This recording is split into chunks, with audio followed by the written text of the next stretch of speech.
We have a great array of people to come together to talk about quality of life. First of all, I thought we could introduce ourselves. I'm Sheila. I am the head of marketing here at Kadiant. And Tracy, would love to hear a little bit about you.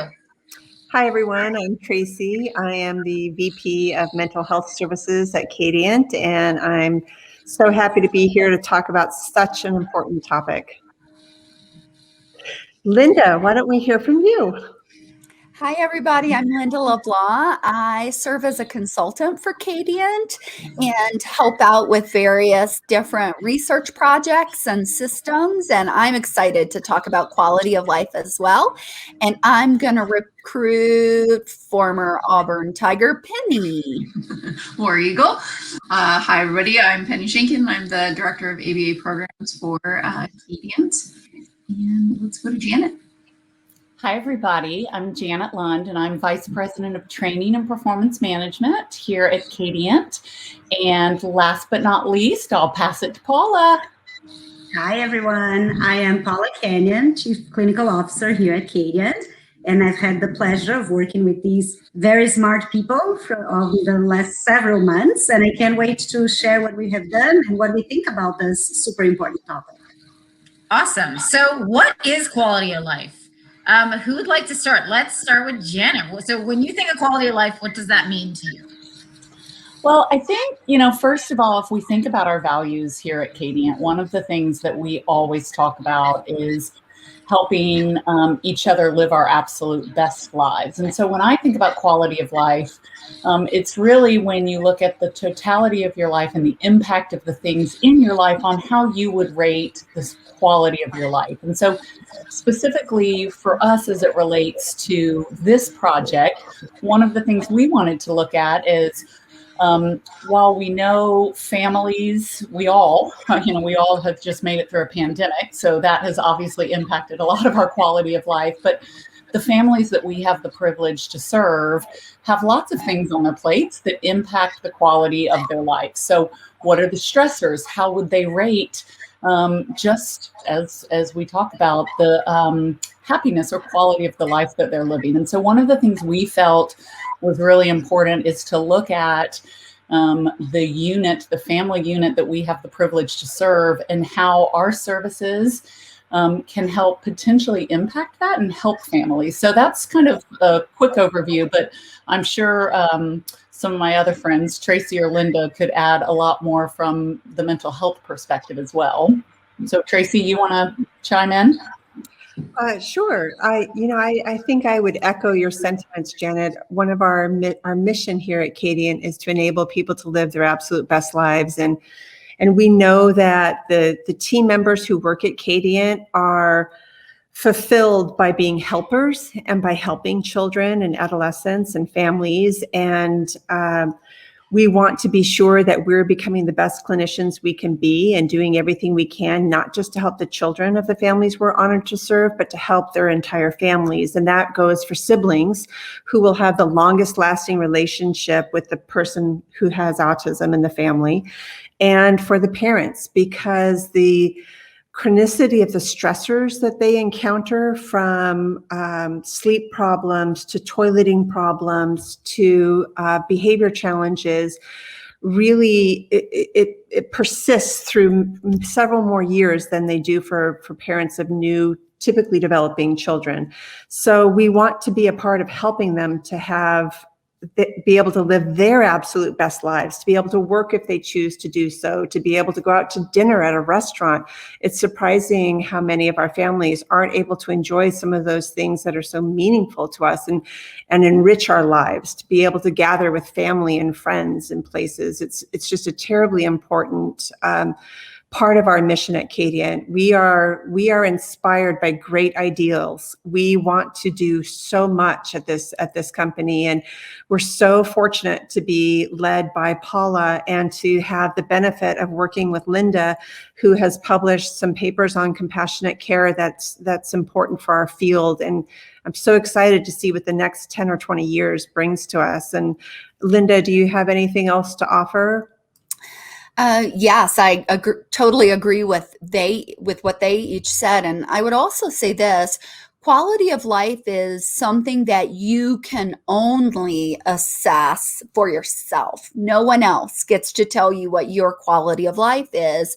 It really is about how you perceive the mixture, as Janet said, of things that are stressors versus joys.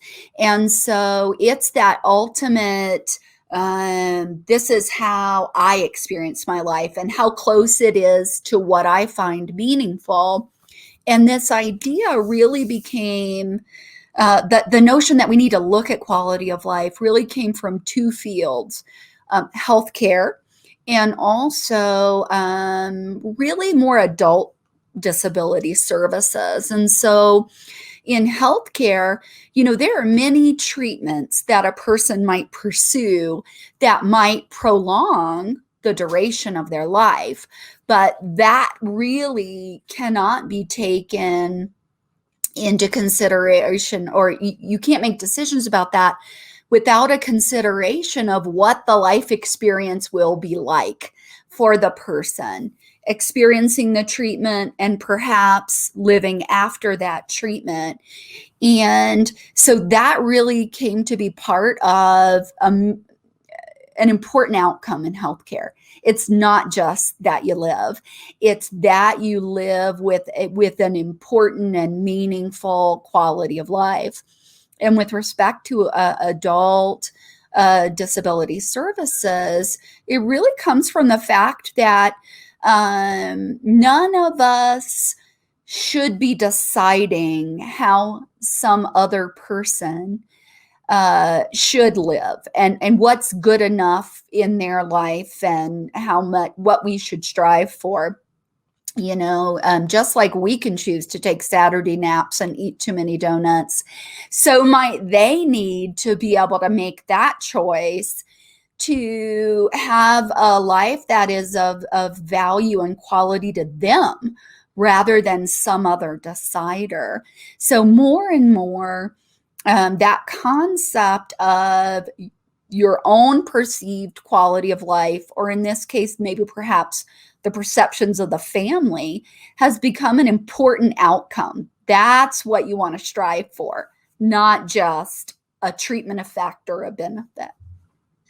That's really great. I love the conversation about how each person defines their own quality of life. So saying that, because we're in a very data-driven field, how do you measure it? Like, how do you even start thinking about the indicators? I'm sure there have been a lot of we could include this or that. So would love to hear your thoughts on, how do we take it from a one size, not one size fits all, but then how do you consistently measure that, And that is a big, hard question though, right? I'm sure that's what you've all been okay, we know this matters. How do we measure it consistently, but also allow all these different, the spectrum of possibilities.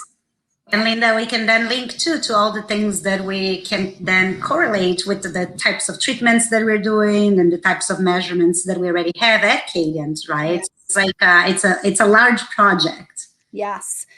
All right. So how do we measure quality of life? Well, I'll get that started if you guys don't mind, and then I'll pitch it to one of you.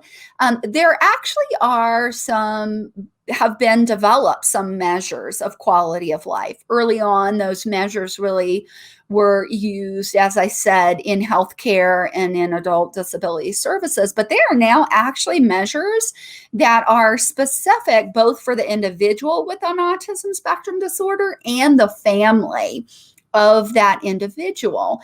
And it's a series of questions that you might score on a Likert rating to it's really great to really not so great or what have you.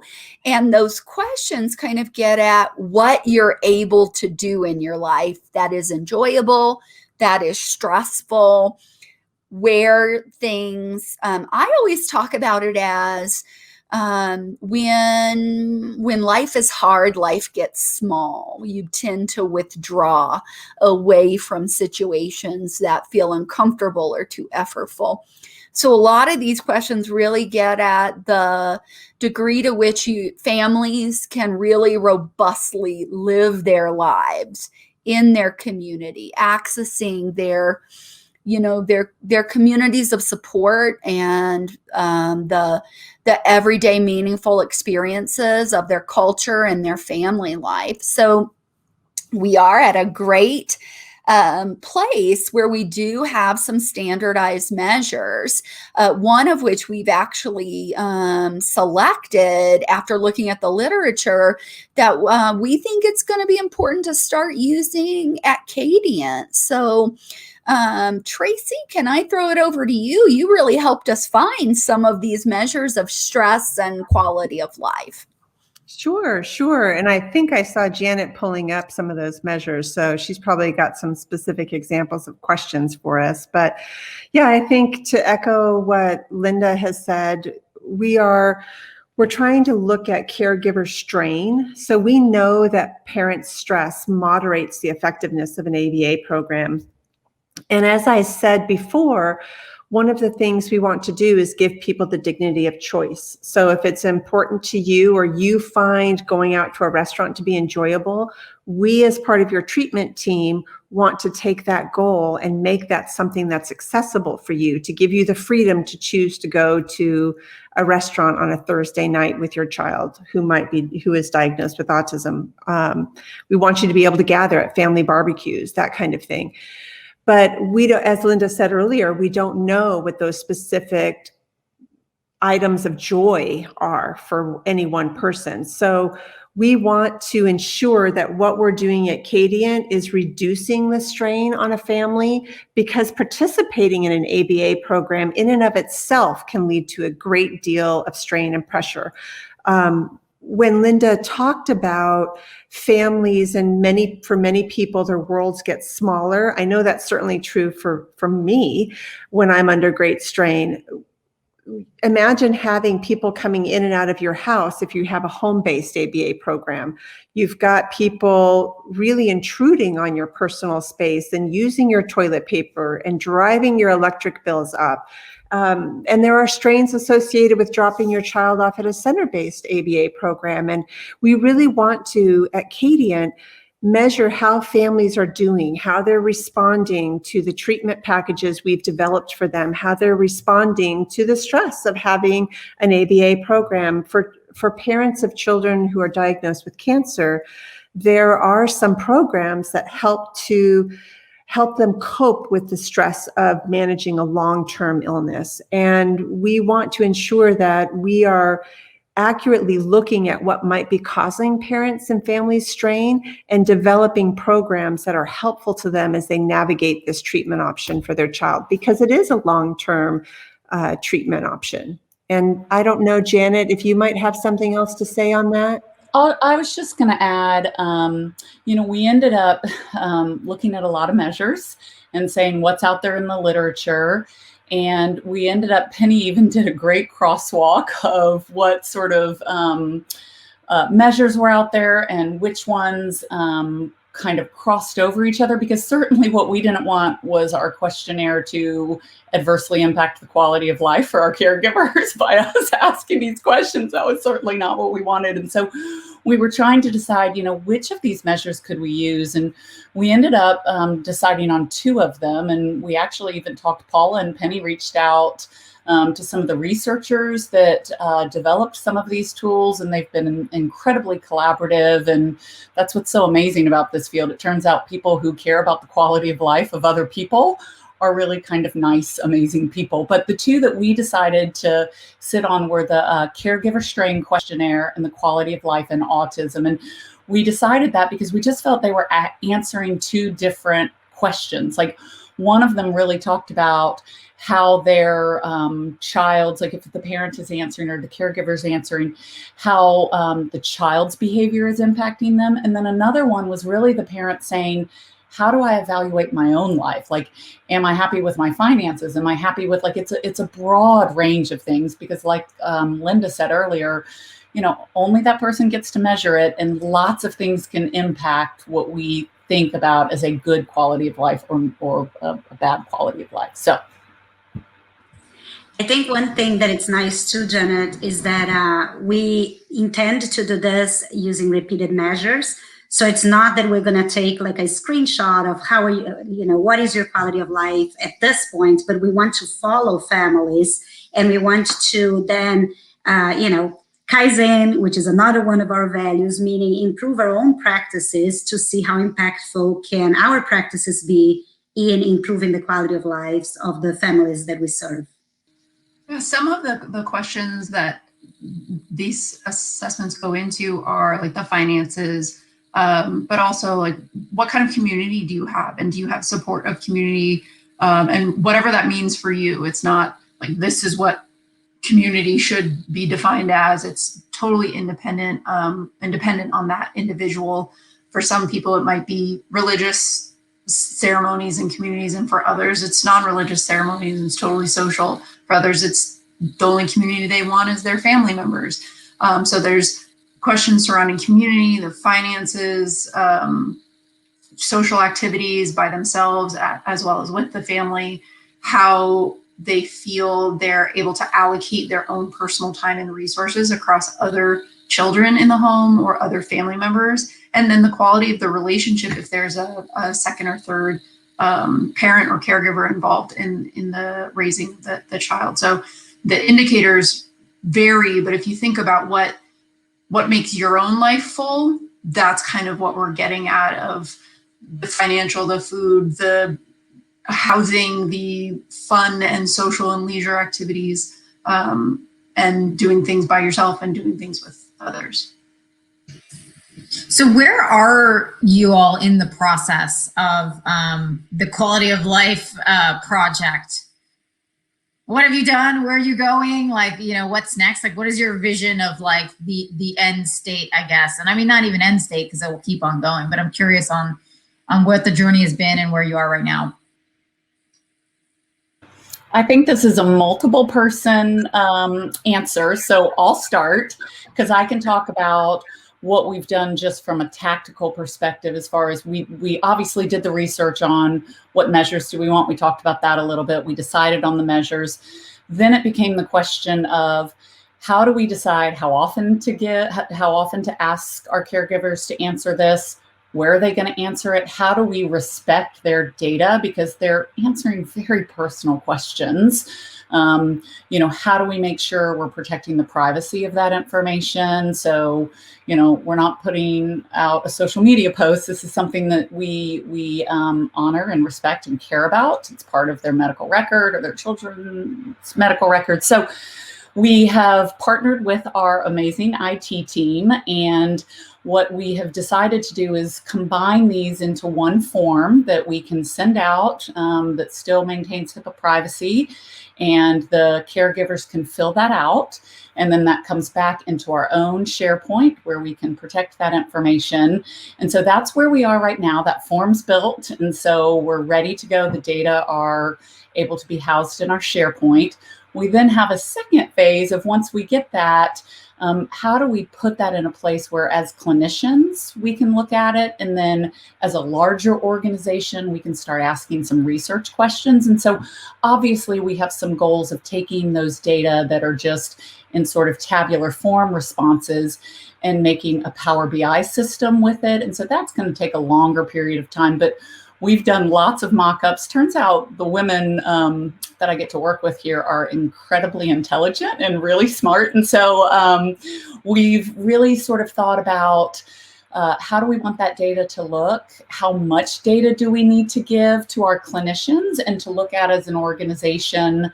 But we also have bigger kind of research questions. So Linda, if you don't mind, I'd love to sort of have you chime in on your thoughts, not only maybe about the work you've done and helped us with thinking about the treatment based on some of these answers, but also the research questions that, what's next for us there. That sounds great. And I do think talking about, how we've been thinking about helping clinicians to use this in their everyday services is important. And, there's not yet a lot of research out there on if you answer this way or have this kind of a stress, then change your intervention that way. But sometimes we have to figure out how to do things where we don't yet have a template. And so, as a team, throughout my career, it's felt like most of the time that's the boat I'm in, but that's okay. That's exciting. So what we did was we kind of went through these different scales and looked at the clusters of items, and try to give some recommendations and resources to the case manager, the clinician, for if there are these kinds of questions, you might want to have this kind of discussion with the family, let's say. And for certain ones, maybe you want to focus on creating some positive routines for them. Or maybe the results tell you that you really do need to redouble your efforts with respect to treatment of problem behavior, or that, those routines of mealtime behavior are important in order to get this family able to have those meaningful experiences, or that you might involve a sibling in the treatment services in a different way because of part of what you find out. And so, I think we all kind of put our heads together to come up with as many ideas as we could. That's not only hopefully a gift to, these BCBAs that are going to be getting data, and it will help them become good at knowing how to use that.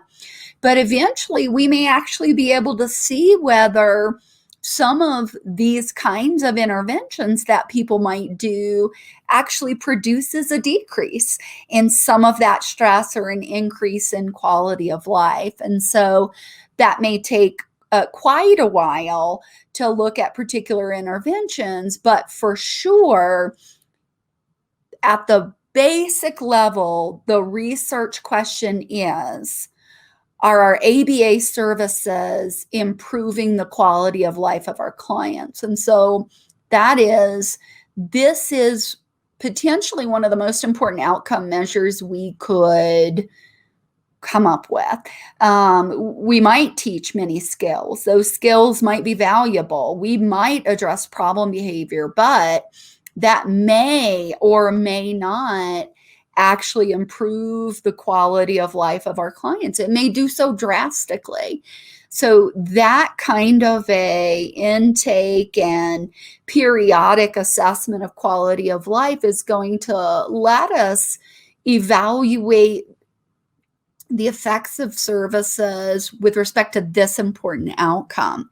And then if in fact we're having good effect, which hopefully we will for some or many or all of our clients, who knows, we can look at a variety of different variables and how that relates to quality of life and change in quality of life. And, Penny and Paula, really had a big role in figuring out what is it we might already know about families that we could correlate and examine. So let me turn it over to one of you to talk about some of those variables.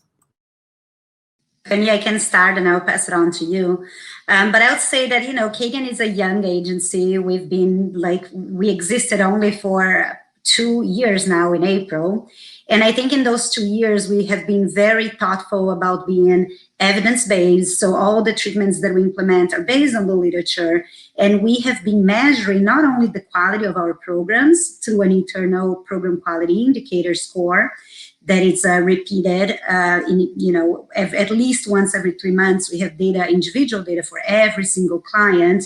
So we know that our clients are making progress and we know that our treatments are effective, but we are missing the so important component, which is, and so what, right? Like if you're learning all those skills, is that actually impacting how you live your life? And is it actually bringing a better quality of life, not only to our clients, but to the families and communities where they live? So I think this is imperative for us. Having good ABA services is one thing, including choices in the treatment, which is also something we value, is another thing. But knowing and measuring the impact of those quality programs and those choices, I think it's something that we're missing. Penny, you want to add with it? Do you agree? Yes, of course I agree. I don't think I have anything else to add. We're trying to pull information from our systems that already exist so that the families don't have to repeat sharing of information, like client demographic information. We'll look at the program quality indicator scores, and then we did discuss comparing to some assessments potentially that we do over time, which would be really cool to see if quality of life and if there's any correlation there in the changes of those non-reference assessments. I think it's so powerful also as a way, I mean, in seeing the work that you do, you're already so integral in a lot of these family lives, and sort of, I mean, you probably are already having these types of conversations. I think to actually sort of see a data trend of how it's going and like be able to kind of like, you know, have like a check-in to be like, okay, are we working on the right things? Do we need to, so having just another indicator of the family as a whole, I think is really awesome and interesting. So have you talked to any parents about the whole quality of life indicator? Not yet. Can I add one thing in there? I think the benefit of doing it as a survey, especially for a brand new family to Kadiant with a kid who's just been diagnosed, that initial assessment time can be extremely overwhelming. You're getting all kinds of information from all over the place, and you might be meeting with your BCBA to start the interview process, and they might ask you about like, how's the morning routine going? Anything we need to know about there? And that day it was great.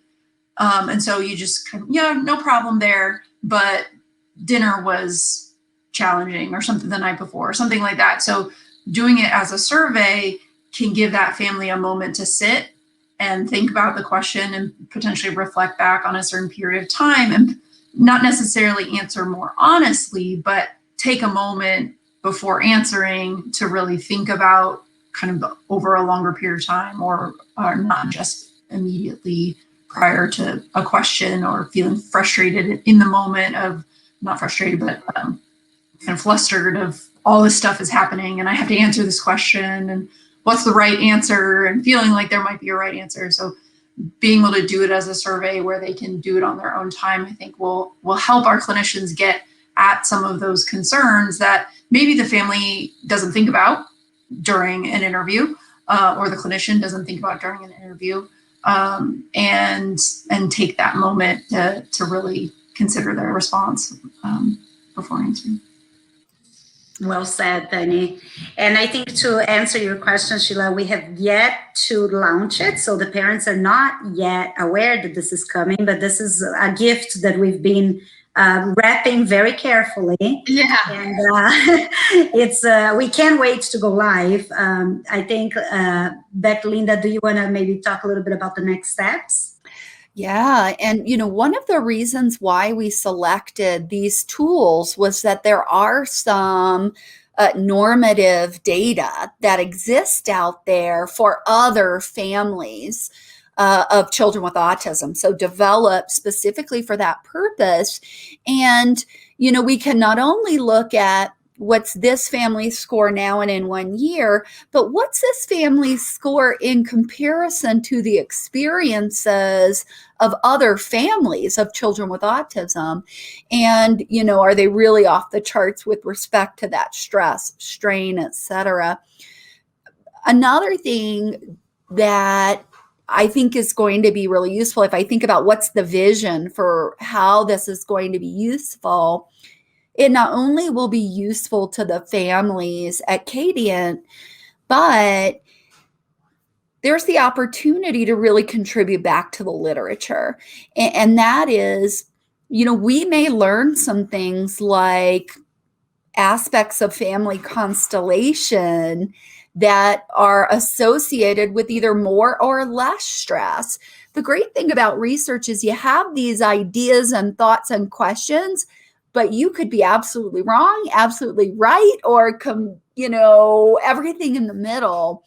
And, you know, when a company like Kadiant that serves a large number of individuals takes that opportunity and responsibility to enhance our knowledge, not just use our knowledge, but give back, to the scientific literature base, these families at Kadiant, by experiencing this, by having their data, us doing this research, could potentially inform how kinds of questions that people ask at the beginning of services that might help inform different decisions that they make that could help to prevent ABA treatment being a greater stressor and instead be a stress relief. And I would say the last part of the vision for me is that I want Kadiant to be the model of, this is a real life outcome.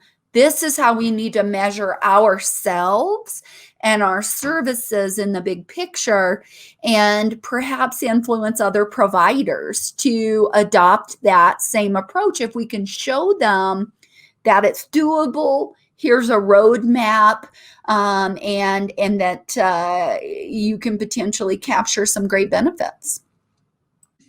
That's great. Okay, so in wrapping up, if you had to have one thing that anyone to remember out of this talk about quality of life, what would it be? So I'll start with Paula. Everybody should have a great quality of life. That's the one thing I would say. Yeah, I think the work we're doing is gonna kind of like help us understand how to give that, right? Like, what can we do to improve the quality of life of others? But I think everyone should have a great quality of life. Why not?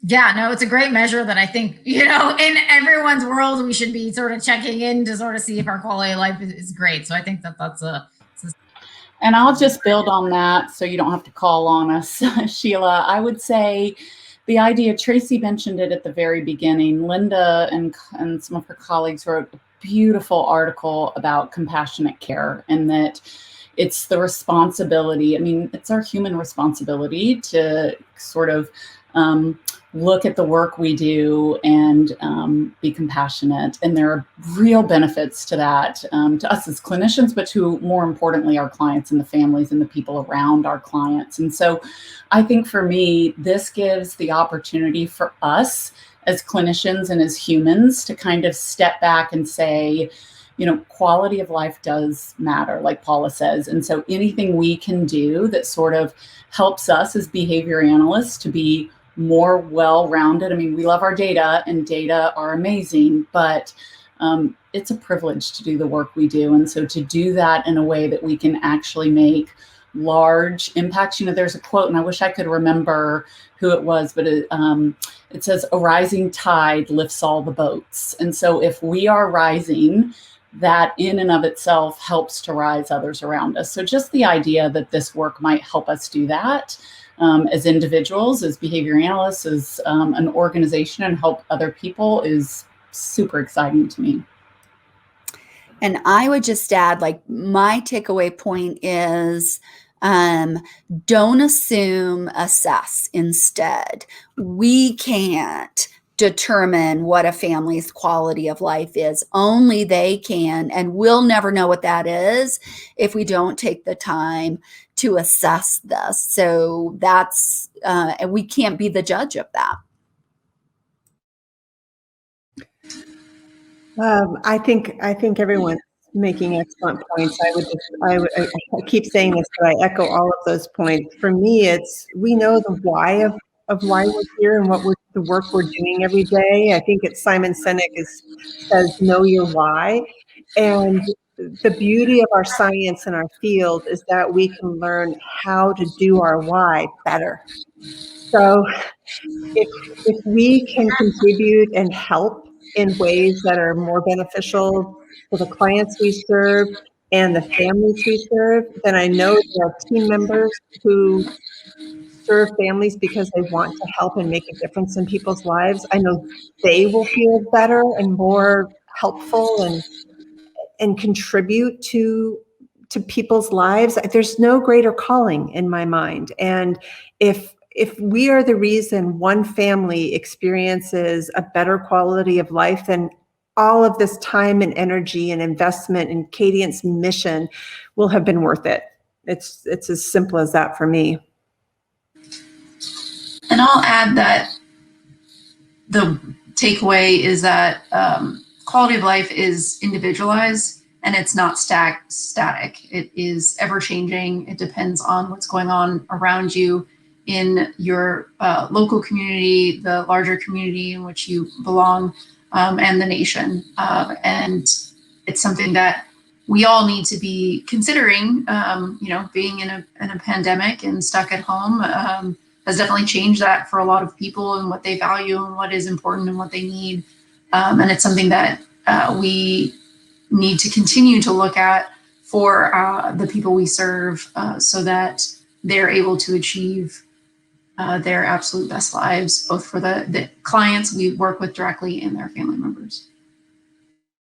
Thank you. It was the best summary of this discussion. And, I am just so inspired by the work that you're doing. And I can't wait to it actually get launched and sort of get the first set of data and sort of have the first reactions from families. Because I do think if I was a family, I would welcome this, right? In the sense of oh, wow, this is a great thing. It's just even having think about a check-in on how's it going? How are we being able to be self-aware and take that minute back and actually measure it yourself in itself is a gift, right? Because we are so busy every day running around and we never just sort of say, sitting back and being these areas I need to focus on. So I think in doing this, it will help our families in that way too, just taking a moment and sort of reassessing on how things are going and seeing if Kadiant can help in a way. Improve some of the areas that they might need more support in or change the way that, the ABA therapy is being delivered. So, well, hopefully you've all taken your own assessment as well in terms of quality of life and are keeping track of it yourselves, because I think that, there's that thing of if you're asking others to do it, doing it yourself is good. So hopefully you guys are going on the upward trend of quality of life. And thanks so much for the time today. I appreciate it. Thank you for having us. Thank you. Bye. Bye. Bye. Bye, everyone.